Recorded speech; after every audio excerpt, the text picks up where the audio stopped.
ওদিকে বিএসএফ এর পুশব্যাক এবং বিজেপির টালবাহানায় জিরো ল্যান্ডে আটকে 5 বাংলাদেশি নাগরিকত্বের প্রমাণপত্র থাকা সত্ত্বেও ঢুকতে দেওয়া হচ্ছে না দেশে। 5 দিন ধরে নোম্যান্স ল্যান্ডে আটকে রয়েছেন তারা। ওপার বাংলার পরিস্থিতি আজও থমথমে। মৌলবাদীদের রোষের শিকার হচ্ছে গ্রামাঞ্চলের বহু মানুষ। তাই প্রাণের ভয়ে কাঁটাতার পেরিয়ে ভারতে প্রবেশ করেছিলেন 9 বাংলাদেশি। ভেবেছিলেন কোনো মতে ভারতে আশ্রয় নিলে অন্তত প্রাণ বাঁচবে, নতুন করে জীবন শুরু করার সুযোগ পাবেন, কিন্তু সেই স্বপ্ন অধরাই রয়ে গেল। গত রবিবার দালাল চক্রের খপ্পরে পড়েন তারা। রাতের অন্ধকারে অবৈধভাবে ঢুকেছিলেন ভারতে, এরপর সোজা গুয়াহাটি।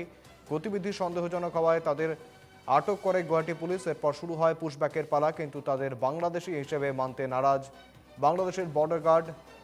তাদের অভিযোগ, বৈধ পরিচয়পত্র দেখানো সত্ত্বেও দেশে ঢুকতে দিচ্ছে না বিজিবি। 9 জনের মধ্যে বৃহস্পতিবার রাতে 4 জনকে দেশে ঢোকার অনুমতি দেয় বাংলাদেশ সরকার। বাকি 5 জনের আস্তানা এখনও 2 দেশের জিরো লাইন।